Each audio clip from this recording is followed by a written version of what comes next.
Kwanza kabisa nichukue nafasi hii kuwakaribisha wanahabari katika ofisi ya mwanasheria mkuu wa serikali. Lakini pili, kama tunavyofahamu, leo tarehe 19 mwezi wa 3 mwaka 2025, Rais wetu wa Jamhuri ya Muungano wa Tanzania, Mheshimiwa Dr. Samia Suluhu Hassan anatimiza miaka 4 tangu alipoapishwa kuwa rais wa Jamhuri ya Muungano wa Tanzania. Kwa hiyo nichukue nafasi hii kwa niaba ya ofisi ya mwanasheria mkuu wa serikali kumpongeza Mheshimiwa Rais wetu kwa kutimiza miaka 4, lakini na kumpongeza kwa kazi nzuri ya uongozi wake ambayo ameifanya kwa kuongoza taifa letu, na wote tunafahamu mpaka sasa mafanikio makubwa ambayo ameweza kuyafanikisha katika uongozi wake. Tumeshuhudia mambo mengi makubwa, tumeshuhudia miradi mikubwa inayogharimu fedha nyingi, tumeshuhudia mikataba mikubwa ikiingiwa katika utekelezaji wa miradi hii, na sisi kama ofisi ya mwanasheria mkuu wa serikali tumekuwa bega kwa bega kuhakikisha kwamba tunatimiza majukumu yetu ya kuisaidia serikali katika maeneo hayo.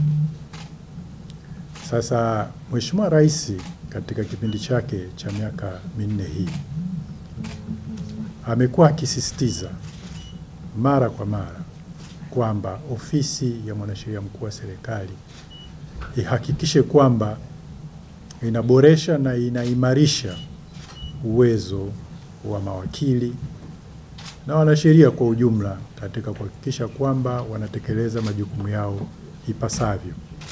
Lakini pia vile amekuwa akitusisitiza katika kuboresha umahiri wetu katika uandishi wa mikataba, uingiwaji wa mikataba, lakini na usimamizi wa mikataba mbalimbali.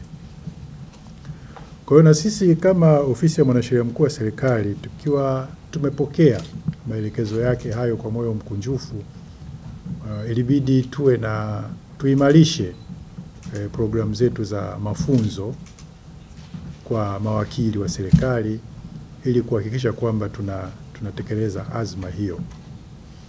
Kwa hiyo kama moja ya mikakati ya kuhakikisha kwamba tunaboresha uwezo wetu, tunaimarisha uwezo wetu kama mawakili wa serikali na wanasheria wa serikali katika maeneo mbalimbali katika utekelezaji wa majukumu yetu.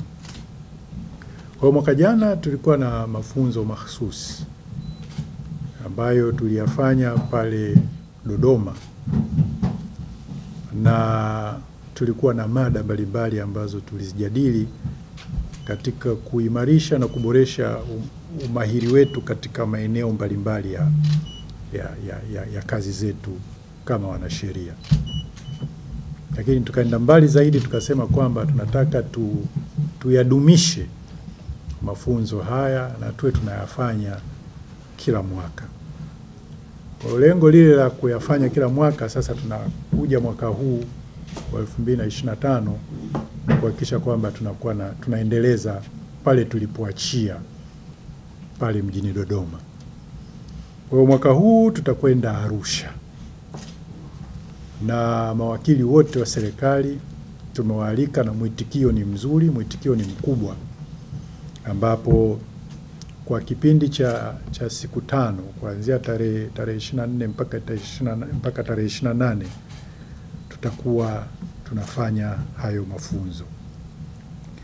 Mafunzo haya, ndugu wanahabari na wananchi kwa ujumla, yataendeshwa na wanasheria wabobezi wa ndani na nje ya Jamhuri ya Muungano wa Tanzania katika mada tofauti.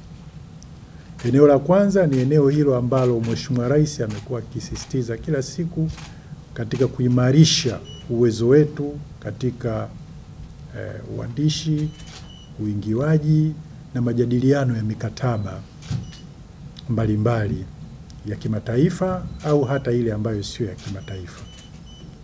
Sasa nini hasa misingi ya mikataba hii, na unahitaji kuwa na ujuzi gani maalum katika kuendesha majadiliano kwenye meza ya majadiliano?